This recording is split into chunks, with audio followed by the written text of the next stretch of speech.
Hi friends, இன்றைக்கி நம்ம சேனலில் சூப்பர் ஈஸியான ஹோட்டல் ஸ்டைலில் எக் பிரியாணி எப்படி செய்கிறதுன்னு பார்க்கலாம். பிகினர்ஸ் கூட ஈஸியாக ட்ரை பண்ணலாம். இந்த பிரியாணி சிம்பிள் இன்க்ரீடியன்ஸில் ரொம்ப டேஸ்டியாக ரெடி பண்ணலாம். வீடியோ ஸ்கிப் பண்ணாமல் லாஸ்ட் வரைக்கும் பாருங்கள். வாங்க வீடியோக்குள்ளே போகலாம். ஃபஸ்ட்டு நான் இன்றைக்கி 1 கப் அளவுக்கு பாஸ்மதி ரைஸ் எடுத்து ஒரு 20 மினிட்ஸ் ஊற வச்சு எடுத்துக்கலாம்.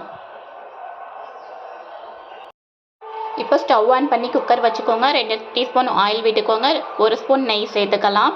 அது கூடவே ஒரு பிரியாணி இலை, பட்டை, கிராம்பு, ஏலக்காய், அன்னாச்சிப்பூ, 1 ஸ்பூன் ஜீரகம், 1/2 ஸ்பூன் சோம்பு சேர்த்துக்கோங்க.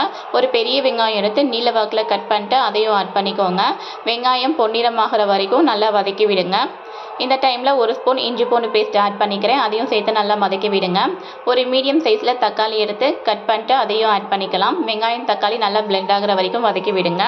இப்போ ஒரு கைப்பிடி அளவுக்கு புதினா, ஒரு கைப்பிடி அளவுக்கு கொத்தமல்லி சேர்த்துருக்கேன். எல்லாத்தையும் சேர்த்து நல்லா வதக்கி விட்டுக்கலாம். இப்போ மசாலா ஆட் பண்ணிக்கலாம். டேஸ்ட்டுக்காக உப்பு, 1 ஸ்பூன் சில்லி பவுடர் சேர்த்துக்கோங்க. மஞ்சள் பொடி 1/2 ஸ்பூன், பிரியாணி மசாலா 1.5 ஸ்பூன் சேர்த்துக்கோங்க. எல்லாத்தையும் சேர்த்து நல்லா மிக்ஸ் பண்ணி விடுங்க. இப்போ கொஞ்சமாக தயிர் ஆட் பண்ணிக்கிறேன். நான் ஆல்ரெடி முட்டையை வேக வச்சுருக்கேன். கொஞ்சமாக எண்ணெய் விட்டு வத்தல் பொடி சேர்த்து 3 முட்டை சேர்த்துருக்கேன். டேஸ்ட்டுக்காக உப்பு சேர்த்து லைட்டாக ஃப்ரை பண்ணி எடுத்துக்கலாம்.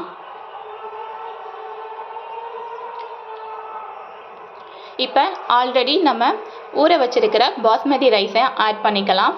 1 கப் ரைஸ்க்கு 1 கப் தண்ணி போதுமானது. எக்ஸ்ட்ரா சேர்க்கக்கூடாது. நம்ம எந்த அளவுக்கு ரைஸ் எடுக்கிறோமோ அந்த அளவுக்கு தண்ணி சேர்த்தா போதும். இந்த டைமில் நம்ம ஃப்ரை பண்ணி வச்சுருக்கிற முட்டையும் இதில் ஆட் பண்ணிக்கலாம். இப்போ லைட்டாக மேலே கொத்தமல்லி தழை தூவிக்கலாம். இப்போ மூடி போட்டு மீடியம் ஃப்ளேமில் ஒரு 10 மினிட்ஸ் வச்சுட்டு அதுக்கப்புறம் ஹை ஃப்ளேமில் ஒரு விசில் வச்சு ஆஃப் பண்ணிடுங்க. போதும். அப்போ தான் இந்த பாஸ்மதி ரைஸ் குழையாமல் வரும். இப்போ பார்க்கலாம். பாருங்கள், ரைஸ் சூப்பராக வெந்திருக்கு. ஒன்றோட ஒன்று ஒட்டவே இல்லை.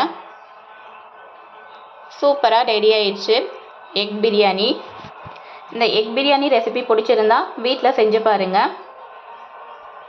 இந்த வீடியோவுக்கு மறக்காமல் லைக் பண்ணுங்கள், ஷேர் பண்ணுங்கள்.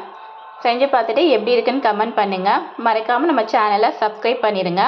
இன்னும் நல்ல ரெசிபி நம்ம சேனலில் சீக்கிரமாகவே வரும்.